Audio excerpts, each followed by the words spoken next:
Hello guys, welcome to innovative classes. Friends, हम लोग term 1 का रिवीजन कर लिए हैं, ठीक है, देख लिए हैं क्या क्या क्वेश्चन, कैसा क्वेश्चन आता है वो हम लोग देख लिए। अब हम लोग टर्म 2 जो होने वाला है, ठीक है, जो 16 अप्रैल को एग्जाम है मैथ का, जैक बोर्ड का, झारखंड बोर्ड का, उसमें टर्म 2 में कौन कौन सा चैप्टर आएगा सबसे पहले हम लोग ये देखते हैं। तो सबसे पहला 7 चैप्टर आएगा, ठीक है, 8 चैप्टर, 9 चैप्टर, 11, 13, 14 और 15, ये सारे चैप्टर आने वाले हैं, ठीक है। ठीक है, तो ये सारे चैप्टर जो है ये टर्म 2 में आने वाले हैं, ठीक है। टर्म 1 वाले हम लोग पहले ही देख लिए। तो एक एक करके देखिए, ये बहुत सारे चैप्टर है, ठीक है, टाइम भी बहुत ज़्यादा नहीं है, ठीक है, कल ही तो एग्जाम है। तो हम लोग इसका फॉर्मूला देख लेते हैं, सारे चैप्टर का क्या क्या फॉर्मूला है, सारे फॉर्मूला हम लोग देख लेंगे, ठीक है, क्योंकि इतना तो टाइम नहीं है कि एक एक करके बनाएंगे, ठीक है। तो चलिए हम लोग एक एक करके सारे चैप्टर का फॉर्मूला देखते हैं, ठीक है। ठीक है फ्रेंड्स, देखिए चैप्टर 7 में कौन कौन से फॉर्मूला है। तो देखिए 1, 2, 3, 4 फॉर्मूला चैप्टर 7 में है। निर्देशांक ज्यामिति जो कोऑर्डिनेट ज्योमेट्री है, तो सबसे पहला फॉर्मूला यानी एक्सरसाइज 7.1, ये जो एक्सरसाइज 7.1 है इसके लिए ये फॉर्मूला है डिस्टेंस फॉर्मूला, दूरी सूत्र। जैसे कि यहाँ 2 पॉइंट दिए हुए, इन दोनों के बीच का दूरी निकालना है, ठीक है। तो जैसे यहाँ A है, यहाँ B है, यहाँ पे x1 y1 है और यहाँ पे x2 y2 है। तो इन दोनों के बीच का दूरी कितना होगा, तो ये फॉर्मूला है, बस फॉर्मूला लगाइए, डिस्टेंस निकल जाएगा, ठीक है। ये सब हम बहुत डिटेल से आप लोग को पढ़ा चुके हैं, आप लोग वो वीडियो देख सकते हैं अगर आप लोग को यहाँ पे समझ में नहीं आ रहा है तो, ठीक है।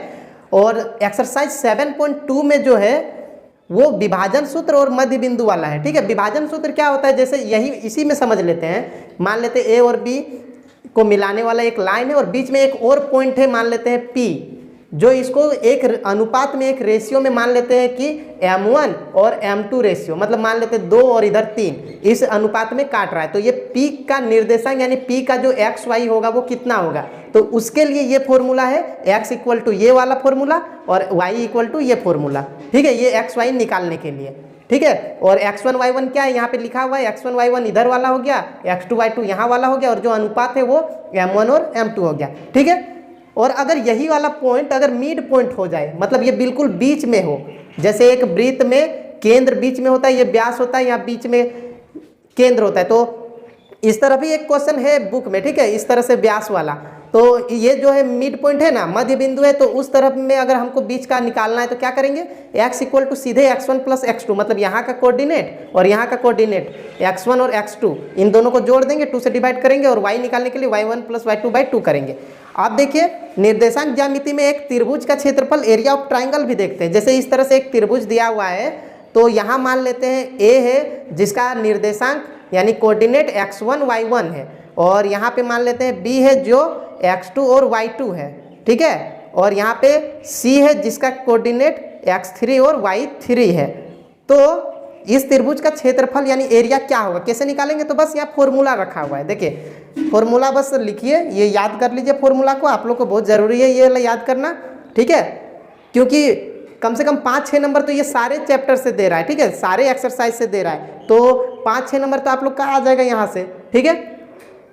तो ये आप लोग अच्छा से ये सारे फॉर्मूला को याद कर लीजिए, ठीक है, ये फॉर्मूला सबसे बड़ा है, इसको अच्छा से याद कर लीजिए, ठीक है। ये हो गया। अब हम लोग 8 चैप्टर देखते हैं, ठीक है, ठीक है फ्रेंड्स। अब देखिए चैप्टर 8 जो है इसमें क्या क्या आने वाला है, ठीक है। तो देखिए जो चैप्टर 8.4 है, एक्सरसाइज 8.4, वो नहीं आने वाला, ठीक है, तो इसीलिए हम उसका फॉर्मूला नहीं लिखे हुए, जो फॉर्मूला आने वाला है बस हम वही लिखे हुए हैं, ठीक है। तो देखिए सबसे पहला फॉर्मूला क्या है, साइन थीटा p/h। ये p/h क्या होता है, p देखिए इस तरह से जो समकोण त्रिभुज होता है, ठीक है, तो यहाँ पे p होता है, यहाँ b होता है, ये h होता है, यहाँ 90 डिग्री अगर हो तो, ठीक है। लेकिन अगर यहाँ पे अगर थीटा यहाँ पे है तब यहाँ p, लेकिन अगर यही वाला थीटा चेंज हो जाए, थीटा अगर ऊपर साइड हो जाए, ठीक है, तो यहाँ p हो जाएगा, ये b हो जाएगा, और h तो हमेशा टेढ़ा वाला लाइन रहता है, ठीक है। ये हम 8 चैप्टर में आप लोग को बहुत अच्छा से, बहुत आसान, मतलब बहुत डिटेल में समझाए हुए हैं, ठीक है। हम ये चैप्टर बता चुके हैं आप लोग को पहले भी, तो आप लोग वहाँ से देख सकते हैं अगर ये आप लोग नहीं पढ़े अभी तक तो, ठीक है।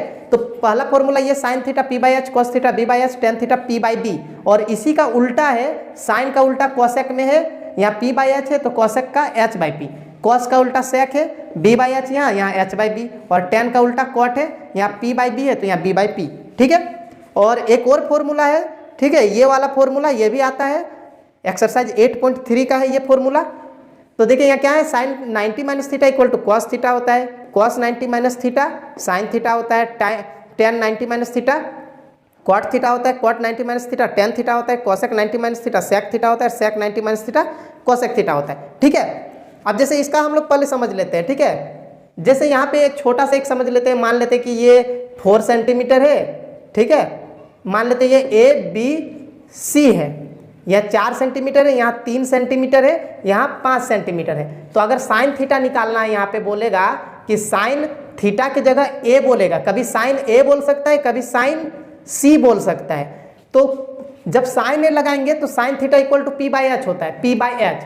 अब पी कितना है, तो देखिए जब एंगल हम क्या बोले, यहाँ जब थीटा होता है, यहाँ पे बताए ना थीटा यहाँ रहता है तो उसके सामने वाला पी हो जाता है। तो अभी हम लोग ए का बात कर रहे हैं, यानी थीटा यहाँ पे है ए के पास, तो इसके सामने वाला पी हुआ, यानी यहाँ 3 लेंगे हम लोग पी को, और बाय में एच कितना है 5, तो 5 लेंगे। ठीक है, यही वाला अगर साइन सी निकालना है तो सी यहाँ पे है, सी यहाँ पे है, तो इसके लिए यहाँ पे पी होगा। देखिए साइन के लिए P by H he formula use होगा, तो जब सी रहेगा तो सी के लिए यहाँ पे पी, यानी ये 4 वाला पी हुआ, पी और बाय में एच कितना है 5, तो इस तरह से होगा। ठीक है, तो ये हो गया, ये सब हम सारा अच्छा से आप लोग को समझा चुके हैं। ठीक है, ये वाला एक समझ लेते हैं। जैसे देखिए अगर दिया हुआ है साइन 50 डिग्री, मान लेते हैं साइन 50 डिग्री है, इसको कॉस में चेंज करना है तो क्या होगा, तो देखिए साइन थीटा इक्वल टू क्या होता है, यहाँ पे हम लोग इधर से भी देख सकते हैं, sine theta equal to cos 90 minus theta होता है ना। तो sine theta equal to cos 90 minus theta, theta मतलब यहाँ जो एंगल दिया हुआ है 50 दिया हुआ है तो 50 लिखेंगे यहाँ पे, यानी कि कॉस यहाँ घटा देंगे तो 40 डिग्री, यानी sine 50 degree equal to cos 40 degree.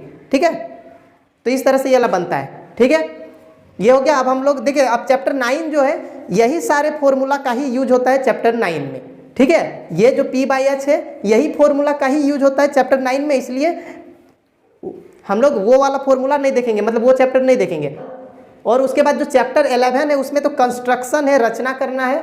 ठीक है, तो उसमें तो कोई फॉर्मूला होगा नहीं, उसमें बस छापना है, तो उसको भी छोड़ देंगे। उसके बाद जो चैप्टर 13 है उसका फॉर्मूला अब हम लोग देखेंगे। ठीक है, तो इसको इरेज कर देते हैं।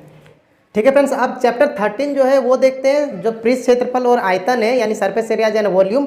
इसमें हम एक टेबल बना दिए, इसमें सारा फॉर्मूला है। ठीक है, एक जो शंकु का छिन्नक होता है वो इस बार आने वाला नहीं है, इसलिए हम उसका फॉर्मूला लिखे भी नहीं है। जो जो एग्जाम में आने वाला है बस हम वही फॉर्मूला लिखे हुए हैं। ठीक है, तो देखिए इस तरफ टेबल बना दिए, जैसे घनाभ का यहाँ पे लिखे वक्र पृष्ठ क्षेत्रफल, तो घनाभ का वक्र पृष्ठ क्षेत्रफल 2BH प्लस HL होता है, और घनाभ का कुल पृष्ठ क्षेत्रफल 2LB plus BH plus HL, और घनाभ का आयतन LBH यानी लंबाई गुना चौड़ाई गुना ऊंचाई होता है। ठीक है, उसी तरह घन अगर है तो उसका 4A² कर्व सरफेस यानी कि वक्र पृष्ठ क्षेत्रफल हो गया, कुल पृष्ठ क्षेत्रफल 6A², एक क्या है घन का साइड यानी उसका भुजा है, और आयतन क्या होगा भुजा गुना भुजा गुना भुजा, मतलब भुजा का क्यूब यानी A का क्यूब। ठीक है, बेलन का वक्र पृष्ठ क्षेत्रफल 2πRH, बेलन का कुल पृष्ठ क्षेत्रफल 2πR और R प्लस H, और बेलन का जो आयतन है यानी वॉल्यूम है वो πr² होगा। ठीक है, इस तरह से शंकु का πRL है, उसके बाद πr R प्लस L, और यहाँ 1/3 πr²H।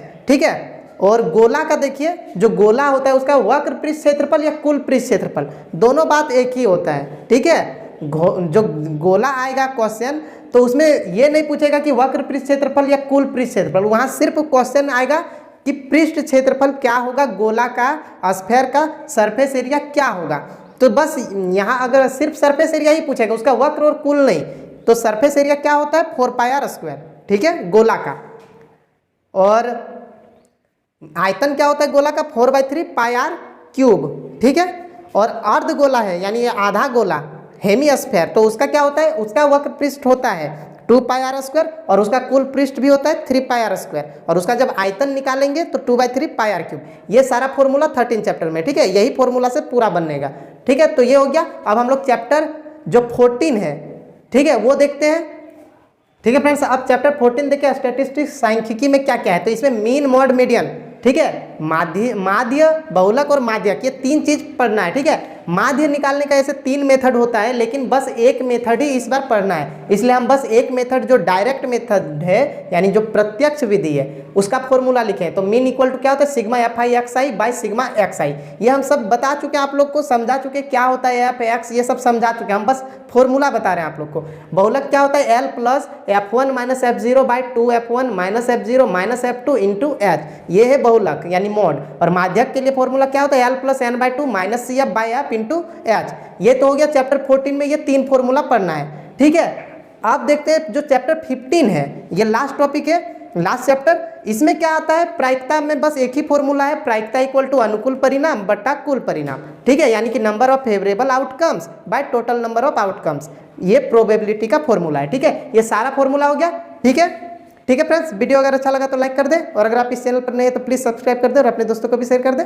Thank you.